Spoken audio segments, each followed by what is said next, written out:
Hola gente, bien, hoy me gustaría hablar sobre el libro Fe Razonable del autor William Lane Craig.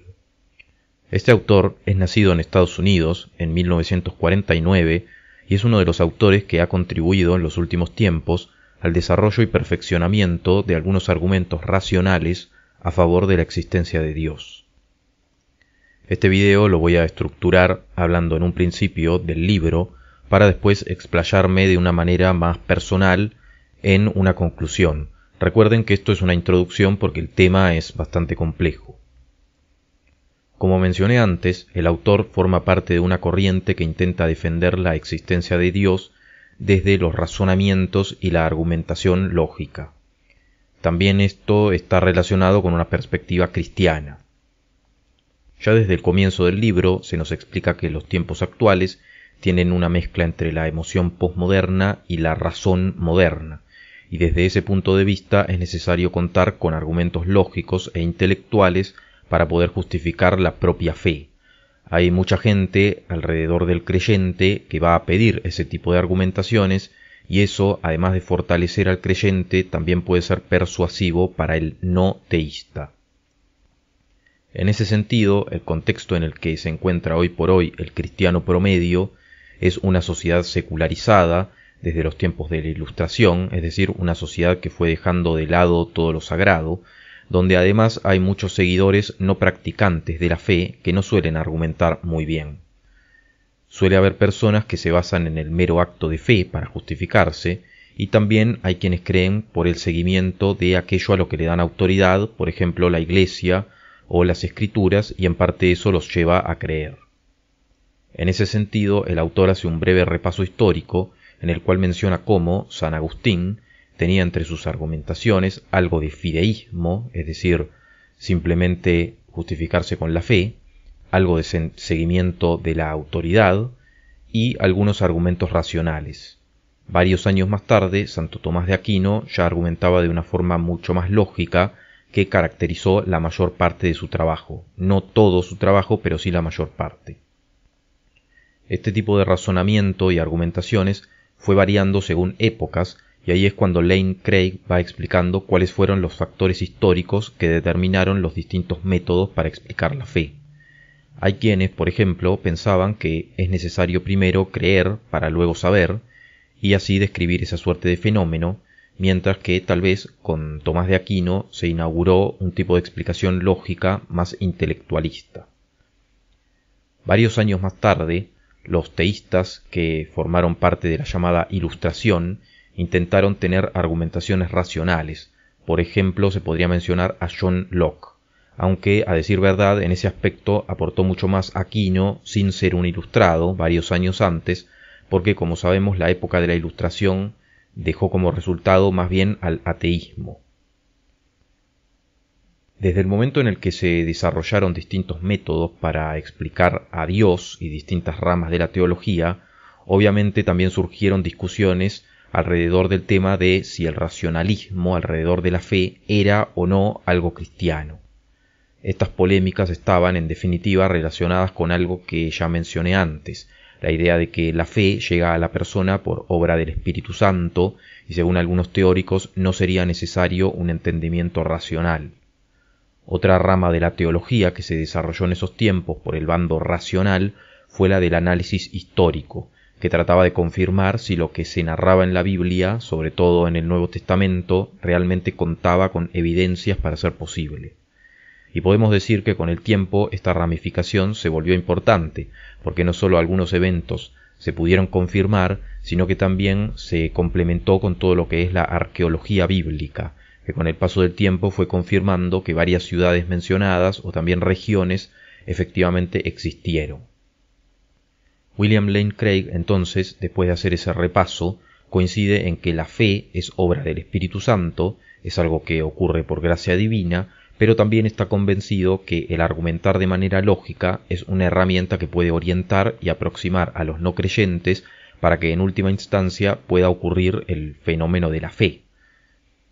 Una vez que se menciona esto, el autor hace una explicación sobre los tipos de razonamientos y argumentaciones que se suelen dar.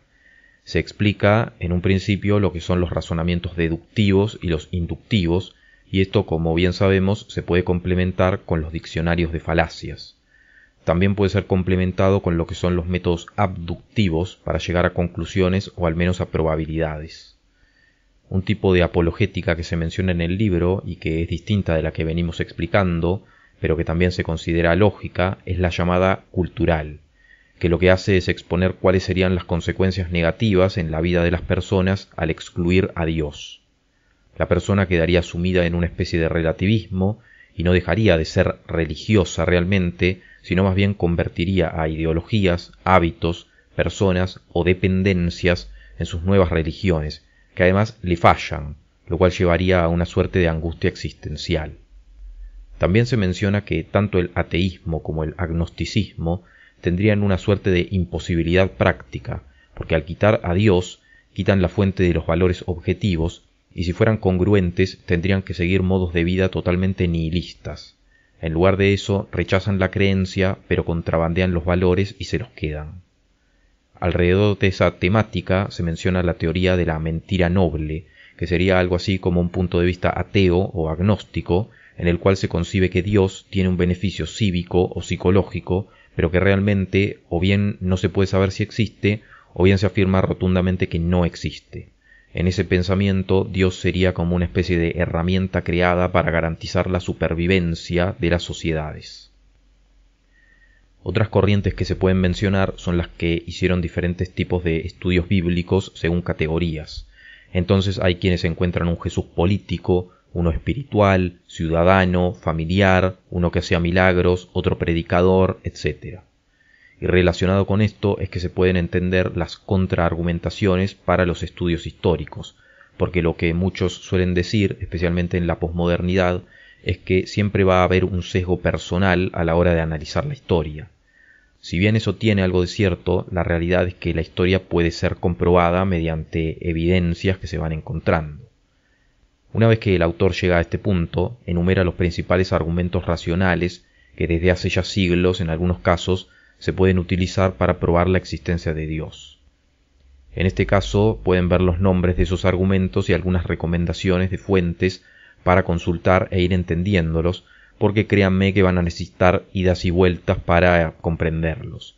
En un principio uno cree entender una cosa, después escucha un intento de refutación, tiene que volver a la fuente principal y bueno, esto lleva un tiempo prudente. Una etapa importante para entender cómo fueron cambiando las maneras de defender la existencia de Dios, obviamente es la Ilustración, como mencionamos antes, porque al ser una época que, según las versiones oficiales, estaría caracterizada por el uso de la razón, entonces marcó un fuerte rechazo a la idea de que ocurran milagros. Esto entonces generó o bien una corriente de ateísmo o bien otra corriente de deísmo. En mi opinión, los debates más interesantes no son tanto entre cristianos y ateos, sino justamente entre cristianos y deístas, y además hay pocos debates de estos. A partir de ahí, William Lane Craig hace un repaso a través de los argumentos contra los milagros, tanto de David Hume como de Spinoza, y a su vez usa para contestar contraargumentos que dieron autores como Leclerc, Clarke, Turretin, Burnet, Haudeville, Sherlock, Les o Paley.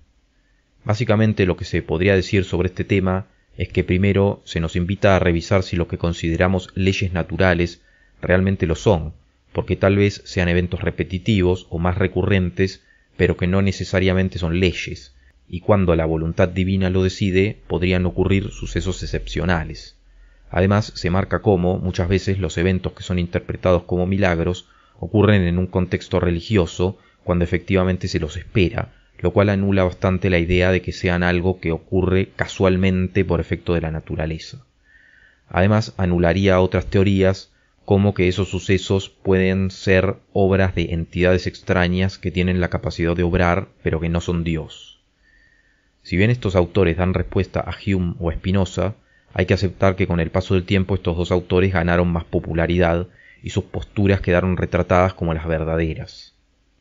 Otros temas que se mencionan son las pruebas del Jesús histórico, si Jesús tenía o no autocomprensión de quién era y lo que estaba haciendo, y obviamente la resurrección. Alrededor de esto se puede decir que las pruebas del Jesús histórico son abundantes. Y es interesante el tema de la autocomprensión, porque si Jesús no hubiera tenido autocomprensión y no se hubiera proclamado como Mesías, al menos de una forma metafórica, no hubiera tenido sentido ni que se lo condene, ni tampoco el enorme y rápido surgimiento de la propia religión cristiana. Otro argumento que se da a favor de esto son las penurias que estuvieron dispuestos a vivir los propios apóstoles, que en varios casos terminaron siendo mártires por lo que creían, afirmaban y defendían. Obviamente el tema de la resurrección es uno de los más debatidos y complicados de sostener, así como también lo son los milagros. Pero, por ejemplo, uno de los argumentos a favor que da William Lane Craig es la propia afirmación de la resurrección, porque según lo que se afirma en el libro, ese tipo de fenómenos no era algo que se pudiera, por ejemplo, copiar de otras culturas, a diferencia de lo que se suele decir. Si bien algunas religiones de otras culturas podían incluir sucesos sobrenaturales, esos sucesos no eran necesariamente una resurrección como la que ocurre en el cristianismo, que incluye algo así como una transmutación hacia otro estado espiritual. También se argumenta a favor de esto, mostrando cómo los evangelios estarían escritos de una forma en la cual hay un nivel de concordancias, pero a su vez de diferencias entre sí, que los haría tener más tendencia a ser confiables que a ser falsos. Además, digamos, en la cultura popular se popularizó la idea de, simplemente acusar de mentira a todo lo que se narra en el Nuevo Testamento y en los Evangelios. Pero realmente en el ambiente académico los profesionales no pueden simplemente decir que lo que se narra es mentira, sino que más bien tienen que dar una nueva hipótesis, explicar, por ejemplo, cómo es que si era mentira se pudo creer por tanta gente, se constituyó en una religión y fue seguida de la manera que fue en el tiempo en el que ocurrió. Para probar las nuevas hipótesis que se proponen en los ambientes académicos, se las hacen pasar a través de ciertos filtros, ¿no? Y al final lo que se termina diciendo, y a la conclusión a la que se termina llegando, es que lo que se explica en la Biblia tiende a ser lo más probable porque es la hipótesis, digamos, que más filtros logra pasar, mientras que las otras, en un montón de casos, se quedan sin poder dar respuesta. Hay varios de estos criterios por los que se hace pasar a las teorías que son interesantes de analizar y son los que estamos viendo en pantalla. De manera que ahora pasemos a la conclusión. Bien, como conclusión yo diría lo siguiente. Primero, este es un tema del cual siempre que puedo, siempre que tengo algo de tiempo libre, trato de ir formándome. De manera que no estoy en posición de salir a defender enfáticamente una postura hoy por hoy. Tiendo a pensar que el lado cristiano tiene buenos argumentos de su lado y que es probable que la verdad esté justamente de ese lado. Pero como digo, hoy por hoy todavía no estoy en posición de poder decir algo seguro. Algo que me llama la atención alrededor de este tema es que, me estuve preguntando cuándo habrá sido el momento histórico en el que se naturalizó la palabra creencia o creer, creyente, para todo lo que tiene que ver con la fe. Porque justamente me parece que el fenómeno de la fe es algo que ocurre sobre una base de certeza, y en cambio la palabra creencia hace más referencia a algo por lo que se apuesta o algo que se sospecha. Y eso me llama la atención porque sabiendo más o menos que mucho de lo cultural y lo espiritual también tiene mucho de lingüístico, justamente me llama la atención que en eso no se haya profundizado y que no se haya encontrado tal vez alguna expresión o tal vez alguna otra palabra que defina mejor. Es como una observación personal. También creo que, personalmente coincido con el autor en que para explicar un tema como la religión, un tema como la fe, es necesario estar también preparado intelectualmente y que la manera de argumentar no sea simplemente algo que va por el lado de las escrituras o cuestiones que conmueven pero que racionalmente no explican. Yo coincido en el autor que hoy por hoy son tiempos en los que mucha gente puede llegar a acercarse al tema de la fe teniendo argumentos racionales.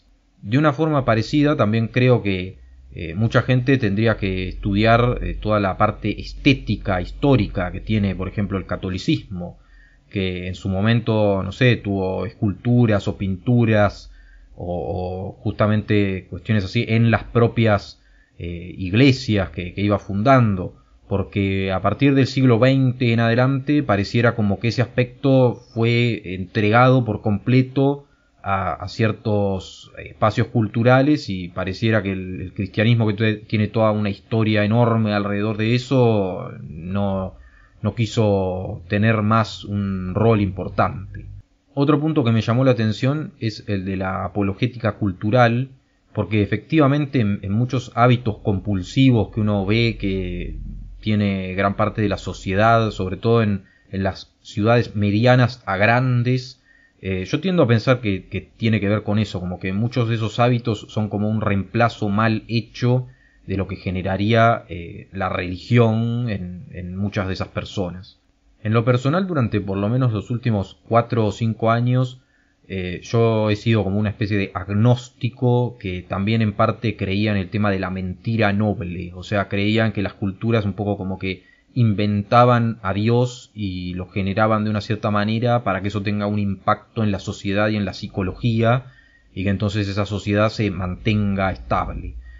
Con este tipo de argumentos me estoy replanteando las cosas, pero como dije en el principio, todavía no tengo una conclusión concreta. Algunas cosas que sé que me distancian un poco de, por ejemplo, lo que podría ser el catolicismo hoy por hoy, es por ejemplo la explicación que se da sobre muchas de las ofrendas que se hacen en el Antiguo Testamento, que para mí eso demanda una recopilación de datos general, porque esas actividades se hacían alrededor de todo el mundo en culturas que no estaban conectadas, y habría que investigar, porque yo en lo que tengo recopilado alrededor de eso me parece que forma parte de algo un tanto oscuro del ser humano y de la existencia, y me parece que no alcanza solo la Biblia para poder explicar de qué se trataba eso. Y una cosa parecida, pero que no tiene esa connotación negativa, es lo que pienso del tema de los milagros. O sea, para mí a los milagros habría que estudiarlos de una forma más objetiva, porque bueno, a mucha gente con muchas ideas distintas le ocurren cosas raras como esa, y tal vez a veces yo pienso que puede tener que ver con algo que la mente pone a funcionar, que uno no lo entiende muy bien. No sé, tengo mis dudas. Tampoco descarto la versión cristiana, pero tengo mis dudas. Otra diferencia que al menos por el momento tengo es con el tema de las adivinaciones. Yo sé que en el catolicismo se tiene mucho rechazo hacia, por ejemplo, el tarot. Y si bien yo le tengo rechazo a todo ese tarot o a la astrología de Instagram que sigue mucha gente progre y demás, hasta donde tengo estudiado me parece que es como una forma de psicología que sirve como para sacar cosas que las personas pueden tener medio incrustadas en su mente, pero que yo sepa no se hace contacto con nada, no se invoca nada, no se hace nada así. Entonces, por ese lado es como que no estoy del todo seguro si lo que se dice desde el cristianismo está acertado. Y siempre tengo una duda de cuál es el criterio que se usa para saber en qué parte de la escritura algo es literal y en qué parte es metafórico, porque por ejemplo hoy hay muy poca gente que sea creacionista literal, como se lo dice en la Biblia. Entonces yo me pregunto, bueno, si en ese aspecto se pudo dejar de lado lo literal, ¿cómo sabemos a qué otras situaciones las tenemos que tomar literalmente y a cuáles no?